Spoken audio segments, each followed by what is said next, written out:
నేను 14 సంవత్సరాలు అవుతుంది ధ్యానంలోకి వచ్చి. ఈ ఉప్పలమ్మలు ఈ ఎల్లమ్మలు అనేది నేను నమ్మను. ధ్యానంలోకి వచ్చాక మాకు కూడా ఉన్నాయి ఇప్పుడు సార్ చెప్పినవన్నీ కూడా. కానీ నేనే దేవుణ్ణని తెలుసుకున్నాక ఇంక ఉప్పలమ్మ అని మనలో మళ్ళీ ఆ బండను కూడా పూజించుతున్నామంటే మనలో దేవుడు లేడని అర్థమే కదా, అంతే కదా. ఈ ప్రకృతే మనమే ప్రకృతి అని తెలుసుకున్నాక మళ్ళీ అదైనా మనమని మళ్ళీ అక్కడ దేవుణ్ణి కొలిసినట్టే అనేది ఇంకా మానుకోవాలి ఇక నుంచి అనేది నా ఒపీనియన్. నా ఎక్స్పీరియన్స్ ఏంటంటే జీవితంలో ఎన్ని స్ట్రగుల్స్ వస్తే మనం అంతగా ఎదుగుతాం, ఎన్ని దెబ్బలు తగులుతాయి అంటే మన కష్టాలు రావాలని నేను కోరుకుంటాను. ఎందుకంటే మనం ఎదగాలి కదా, అప్పుడే నిజమైన వాళ్ళు మన పక్కన నిలబడతాం. నాకు అప్పుడే అర్థమైంది జీవితంలో కష్టాలు ఎందుకు వస్తున్నాయి నాకే అనుకున్నాను. కానీ అప్పుడు నాకు బంధువుల విలువ తెలిసింది, డబ్బుల విలువ తెలిసింది, అసలు నా వాళ్ళు ఎవరున్నారు నా ఎమ్మటి అనేది అప్పుడు నాకు నిజంగా తెలిసింది. ధ్యానంలోకి వచ్చాక ఈ జ్ఞానం వచ్చింది. ఈ శరీరం శాశ్వతమా ఆత్మ శాశ్వతం అన్న సత్యం తెలిసింది. ఈ డబ్బులు శాశ్వతమా, ఇవేవి శాశ్వతం కాదు. మనం ఏదైతే ఇతరులకు చేస్తామో, మనం ఏదైతే మన గురువు గారు మన ద్వారా ఎన్నుకోబడి మన ఇక్కడ భూమి మీద తీసుకొచ్చాడు, లేకుంటే కొంతమంది ఇక్కడ కలుస్తామా అనేది నాకు అర్థమైంది. కానీ ఒక స్త్రీ ఎందులోనైనా ఏదైనా సాధించగలిగిద్ది అనేది నాకు అనిపించింది. ఎందుకంటే మనలో ఉన్న ఓపిక సహనము ఏదైనా చేయగలుగుతాము. మరి అలా చేయనప్పుడు మరి ధ్యానము శాకాహార ర్యాలీలు ఎన్నో ప్రపంచవ్యాప్తంగా పిఎస్ఎస్ఎంలో స్త్రీలు ఎక్కువగా ముందుకున్నారు. కానీ స్త్రీలు అన్నీ జయించగలుగుతారు. తెలిసి తెలియక అవగాహన లేక మిస్అండర్స్టాండింగ్ జరిగి రాంగ్ డెసిషన్ తీసుకుంటున్నారు తెలియక అర్థం కాక. నిజంగా ధ్యాని అయిన వాడు ప్రతి వ్యక్తిని ప్రేమించడం. ప్రేమ అంటే ఏమీ ఎక్స్పెక్టేషన్ లేకుండా ఇవ్వడమే. మనం ఆశించామంటే అది ప్రేమ కాదండి. అది కూడా తెలుసుకున్న ప్రేమకు నిర్వచనం నేను. భార్యాభర్తల మధ్య ఉన్న, తల్లిదండ్రుల మధ్య ఉన్న, అన్నదమ్ముల మధ్య ఉన్న, అక్క చెల్లె తమ్ముడు మధ్యలో ఉన్నా కూడా అది ఎక్స్పెక్టేషనే. ఏ ప్రేమ లేకుండా ఇక్కడికి వచ్చారే ఇదే నిజమైన ప్రేమ. అంతమంది బలగము, అంతమంది రక్త సంబంధము అందరు ఉన్నారంటారు, కానీ ఆయన ఎమ్మటి ఎవరు లేరు. ఇలా ఆత్మబంధువులే ఉన్నాం మనం. మరి అలాంటి వ్యక్తికి మనం ఉన్నామని నిదర్శనంగా చూపించాలి అంటే ఒక శాకాహార ర్యాలీ జరిగినా, ఒక ధ్యానము మండల ధ్యానం జరిగినా, ఏ కార్యక్రమాలు ఖమ్మంలో పిఎస్ఎస్ఎం కార్యక్రమాలు జరిగినప్పుడు ఈ గ్రూప్ అనేది అందరు కలిసికట్టుగా చేసినప్పుడు మన బలము ఎదుటి వారికి చెప్పడానికి కూడా బలంగా ఉంటుంది. ఎవరికి నచ్చినట్టు అంటే చెప్పడం కాదండి, చేసి చూపించాలంటారు పత్రిసారి. అదే నిశ్చయంతో నేను ముందుకు రావడం జరిగింది.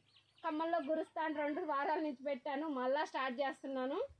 మేము యూత్ అంటే ఈ భూమండలం అంతా ధ్యానమయం చేయాలి అంటే ఒక గోదాదేవి కొంతమందిని క్రియేట్ చేస్తుంది. ఇంకా చాలా సెంటర్లు చాలా ఇప్పుడు శైలజ మేడం కొంతమంది ఆమె ఒపీనియన్ ప్రకారం ఆమె కొంతమందిని డీల్ చేయగలుగుతారు. మేము గురుస్థాన్ నుంచి కొంతమందిని డీల్ చేసినప్పుడే ఈ ప్రపంచం అంతా ధ్యానమయం అవుతుంది. పత్రిసార్ అన్న సంకల్పాన్ని ముందుకు తీసుకెళ్ళిన వాళ్ళం అవుతాం. ఇప్పుడు నాకు తెలిసిన వాళ్ళు కొంతమంది ఉంటారు, ప్రసాద్ సార్కి తెలిసిన వాళ్ళు కొంతమంది ఉంటారు, శైలజ మేడం తెలిసిన వాళ్ళు కొంతమంది ఉంటారు.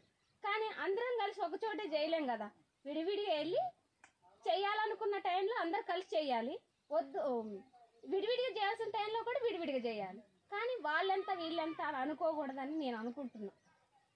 ఎవరి స్థితిలో వాళ్ళు గొప్పోళ్ళే. ఇలా రమా స్థితిలో రమ నేర్చుకుంది కాబట్టి తను గొప్పే, మేడం స్థితిలో మేడం గొప్పే, సార్ స్థితిలో సార్ గొప్పే, సార్ స్థితిలో గొప్పే. కానీ అందరం కలిసికట్టుగా ప్రేమతోటి ఎక్కడ జరిగినా వీలుంటే మనకు సాధ్యపడినంత వరకు ఇలాంటి ర్యాలీలు క్లాసులు ప్రోగ్రామ్స్కి మన వంతు గురువు గారు నేర్పిన ఈ జ్ఞానాన్ని కృతజ్ఞతతో గురువు గారికి ఇచ్చేది ఏంటంటే మనం కృతజ్ఞతగా ఉండడం. కృతజ్ఞతకు మించింది ఏం లేదంట విశ్వంలో. మరి ఆ కృతజ్ఞతతో మనం ఎప్పుడైతే ఉంటామో ఆ నేచర్ అన్నీ సమకూరుతుందట. అది నా విషయంలో జరిగింది. ఒక స్త్రీ భర్తని తండ్రిని కోల్పోయి అంత ఫ్యామిలీలో అసలు మగదిక్కు అనేది లేకుండా ఉంటే ఎలా ఉంటుందో మీకు అందరికీ తెలియాలి. దానికి నిదర్శనమే నేను. మరి అలాంటి సిచ్యువేషన్లో నన్ను గురువు గారు కంటికి రెప్పగా, నా తల్లిదండ్రులు కూడా అంత కాపాడలే. ఒక గురువుకి సరెండర్ అయితే ఆ పిల్లని ఎంత అద్భుతంగా కాపాడతారనేది నా జీవితమే ఉదాహరణ. నేను ఈరోజు గురువు గారిని ఏం అడగలే, అసలు ఎందుకని నేనే దేవుడు కదా అని తెలియజేశారు. మా దేవుడికి తెలుసు తన బిడ్డకి ఎప్పుడు ఏది ఇవ్వాలనేది. మనం కూడా ఆశించిన ఆ కోరికే తీరుద్ది. ఆశించకుండా వచ్చిన దాన్ని యాక్సెప్టేషన్ చేసుకుంటూ పోతే ఇదే ఆఖరి జన్మ అయింది. నువ్వు కోరికలు లేని జీవితానికి ఎప్పుడైతే చేరతావో అదే ఆత్మస్థితి.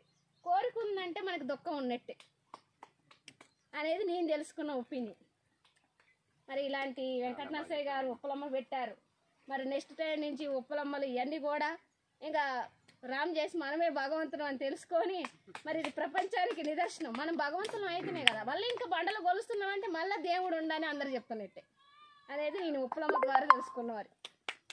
మా ఇంట్లో కూడా తీసేసా. మా బాబాయిలు 4, నాకు మా నాన్న 6. మా నాన్న చనిపోయాడు కాబట్టి 5 ఉన్నారు. మాకు 3 మేనత్తలు ఉన్నారు. వాళ్ళందరూ అంటారు మీ ఇంట్లో చికాకులు జరుగుతున్నాయి, ఇల్లు కట్టట్లేదు, అవి చేయట్లేదు, ఈ చేయట్లేదు అంటుర్రు. ఉప్పలమ్మ ఏదన్నా ఉంటే నన్నే పట్టాలే, వాళ్ళని ఎవరు ఏం చేయొద్దని చెప్తున్నాను అని చెప్తాను. నేను ఇంతవరకు పెట్టట్లేదు ధ్యానంలోకి వచ్చిన కాంచి కూడా అట్టనే ఉంటాయి. నేను అసలు ముట్టుకొని అంటుకొని చెయ్యను. ఏదైనా చెయ్యాలంటే ఎదుటి వీడికి ఆకలేసేవాడికి అన్నం పెట్టాలి, కష్టాలు ఉన్నవాడికి నేను ఉన్నానని భరోసా ఇచ్చిన వాడే భగవంతుడు. అవన్నీ చేయని వాడికి వచ్చి అదేదో కోసి పెట్టి వాళ్ళకి తాగుడు పోసి ఆయాటలు పోసి ఇవన్నీ చేసి ప్రేమ లేని చోట ఎంత పెట్టినా వేస్ట్. కడుపు నిండిన వాడికి ఎంత పెడతాం? ఆకలితో ఉన్నవాడికి అన్నం పెట్టాలి. అది నేను ధ్యానంలోకి వచ్చాక నేను తెలుసుకున్న అభిప్రాయాలు. ఓకే, థ్యాంక్ యూ అమ్మా.